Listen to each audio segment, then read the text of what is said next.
Buenos días, aquí Augusto Townsend, curador principal de Comité, con las noticias de hoy, viernes 8 de noviembre del 2024.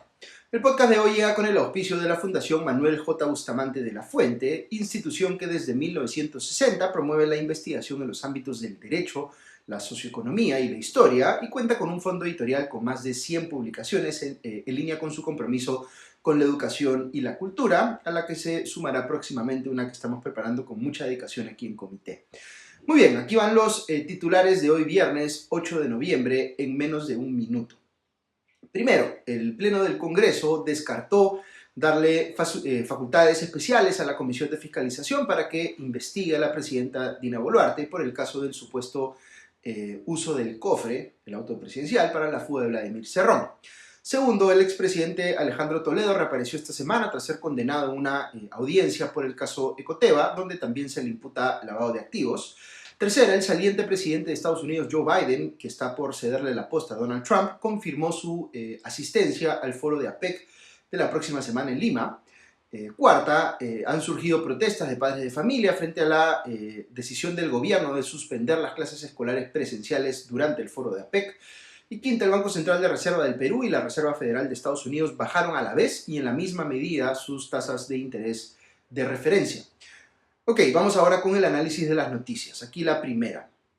El Pleno del Congreso rechazó el pedido que había hecho la Comisión de Fiscalización para recibir esta última facultades de comisión investigadora y así poder indagar a profundidad el caso del supuesto uso del vehículo presidencial, más conocido como cofre, en la fuga de Vladimir Cerrón.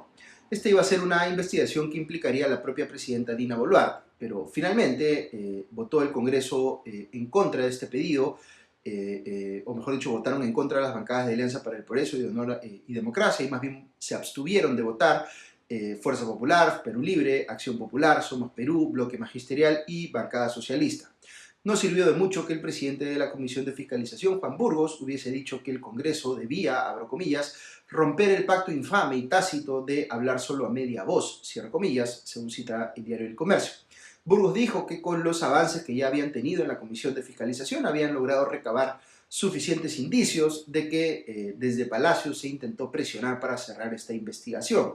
Otros congresistas cuestionaron a Burgos diciendo que estaba, entre comillas, dejando aflorar sus odios, o lo acusaron de querer entorpecer el trabajo del Ministerio Público. Por el momento, la presidenta Boluarte puede respirar tranquila de que no se va a crear una comisión investigadora ad hoc para este caso. Otra cosa sobre el Congreso que les menciono muy rápido es que se ha aprobado en segunda votación el proyecto de ley de José Luna Gálvez de Podemos Perú, que establece que los adolescentes de 16 y 17 años son imputables para efectos del derecho penal, es decir, que no por ser menores de edad se salvan de ir a la cárcel por cometer delitos graves, como sicariato, extorsión, violación sexual, narcotráfico, entre otros, sino que serán juzgados como adultos, según reporta El Comercio. Debo decir que no tengo una posición definida sobre este tema, si se puede demostrar con evidencia la incidencia delictiva en este grupo etario, creo que sí se podría sustentar una propuesta como esta, salvo mejor parecer de ustedes.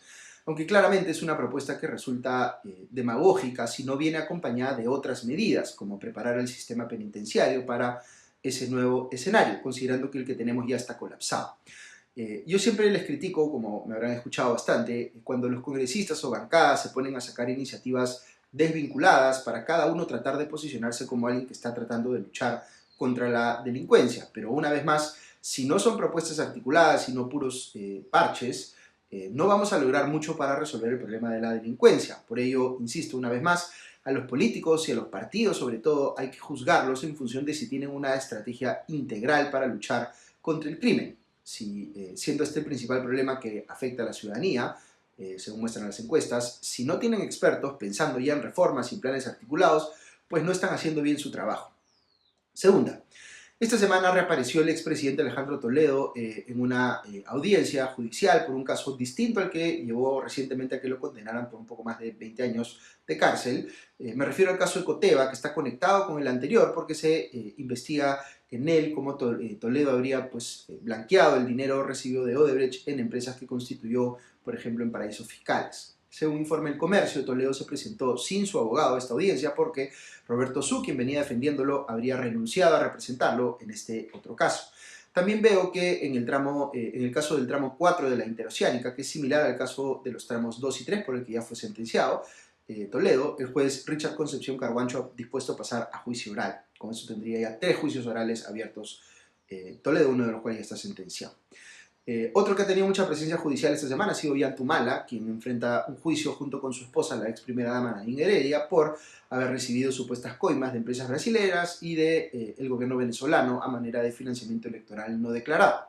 Este es el caso de las famosas agendas de Nadine, donde había supuestamente evidencia de los dineros que iba recibiendo la pareja en esos documentos. La amiga de Heredia, Rocío Calderón, ha reconocido que ésta le pidió abrir cuentas para estos efectos. Este es un caso en el que personalmente me llama la atención que se esté pidiendo una pena más alta para Heredia que para Humala, cuando quien tenía la responsabilidad directa como presidente de la República era Humala. No digo que Heredia no haya podido ser cómplice o incluso autora intelectual de todo lo que supuestamente pasó, pero no me hace mucho sentido que se esté pidiendo para ella una pena significativamente mayor. Pero en fin, recordemos que Heredia inicialmente negó la autenticidad de estas agendas, pero se confirmó por peritajes que sí era su letra.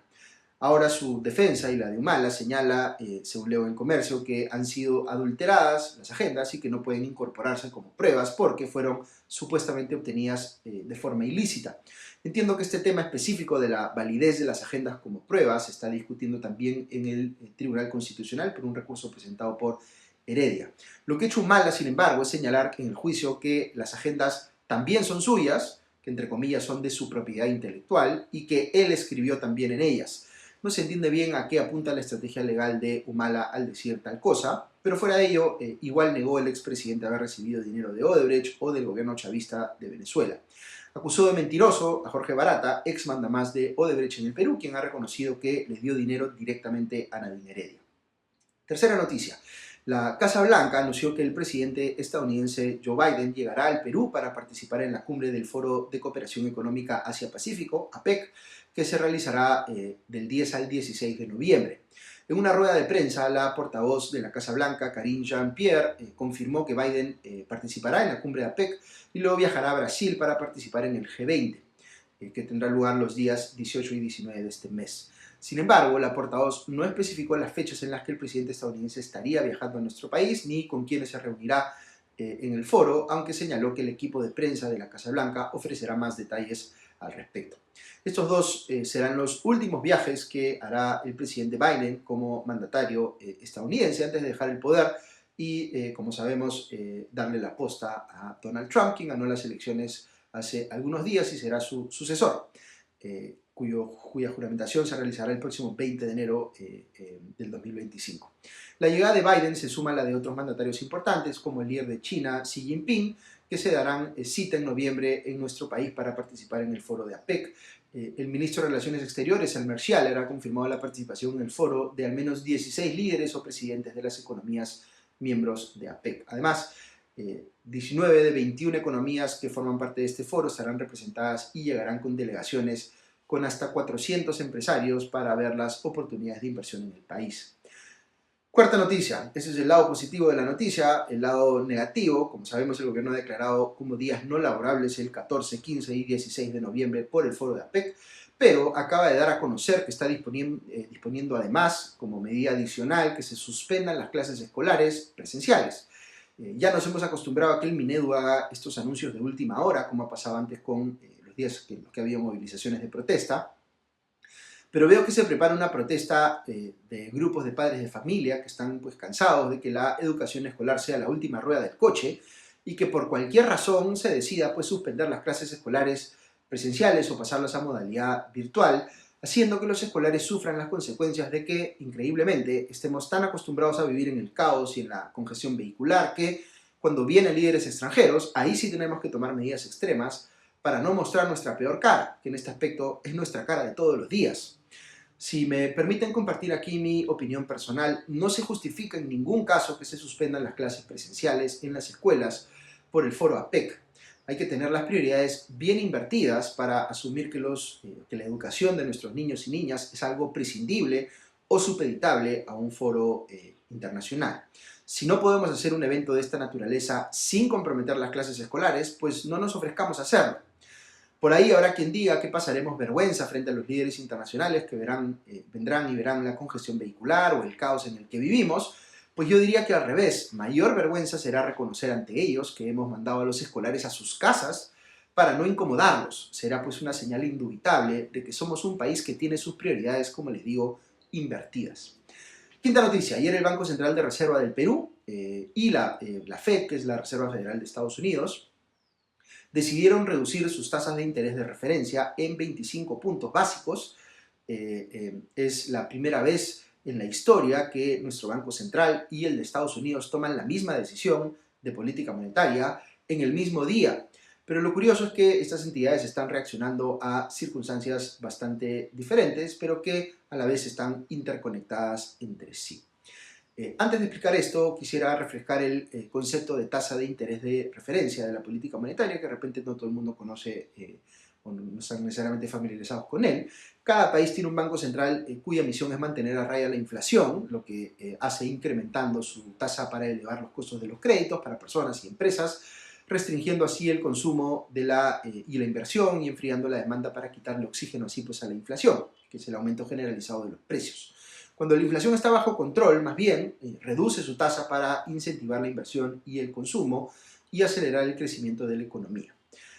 Ahora veamos las circunstancias en ambos países. En el caso del Perú, el Banco Central está reduciendo su tasa de 5.25% a 5% porque la inflación se encuentra literalmente en el nivel ideal fijado por el BCR, que es de 2%. Y la inflación que los agentes económicos esperan en los próximos 12 meses se ubica en 2.5%, que también está dentro del rango meta ideal, que es entre 1 y 3%. En Estados Unidos la situación es distinta. Aunque la inflación viene retrocediendo, aún no llega a ese nivel ideal fijado por la Fed, y lo que se teme es que tras el triunfo de Donald Trump en las elecciones presidenciales, el nuevo gobierno republicano implemente medidas como incrementar los aranceles a las importaciones o deportar masivamente a trabajadores ilegales que podrían pues elevar o tener un efecto inflacionario. Pese a estos temores, la Fed decidió continuar con el recorte de tasas que inició en septiembre porque quiere evitar asustar a los inversionistas que confiaban en que se dé ese recorte y seguramente esperará a ver qué medidas realmente implementa el nuevo presidente Trump cuando asume el mando antes de poner freno a la reducción de tasas. ¿Cuál es la relación entre nuestra tasa y la de la Fed? Pues el problema es que cuando la tasa de interés del BCR se reduce demasiado y se distancia de la tasa de la Reserva Federal de Estados Unidos, el tipo de cambio sube vertiginosamente, creando a su vez presiones inflacionarias. Por eso el BCR va a tener que actuar también con cautela y decidir cuánto puede recortar los costos de financiamiento para las personas y las empresas en el Perú, dependiendo de qué tan rápido la Fed pueda hacer lo propio en Estados Unidos. Muy bien, recuerden que Comité es un esfuerzo que busca explicar a diario las noticias más importantes de manera rigurosa, sin sensacionalismo y sin dueños de la verdad, para que tengamos una ciudadanía mejor informada. Si nos escuchas desde las cuentas de Comité en las redes sociales, dale seguir, clique a me gusta y comparte nuestros contenidos para que podamos llegar a más personas. Un agradecimiento nuevamente a nuestros auspiciadores, a la Fundación Manuel J. Bustamante de la Fuente y a nuestros suscriptores con cuyo apoyo podemos seguir haciendo esto que nos gusta y seguir amplificando nuestro impacto. Que todos estén muy bien, que tengan un buen fin de semana. Ya nos encontramos el lunes. Adiós.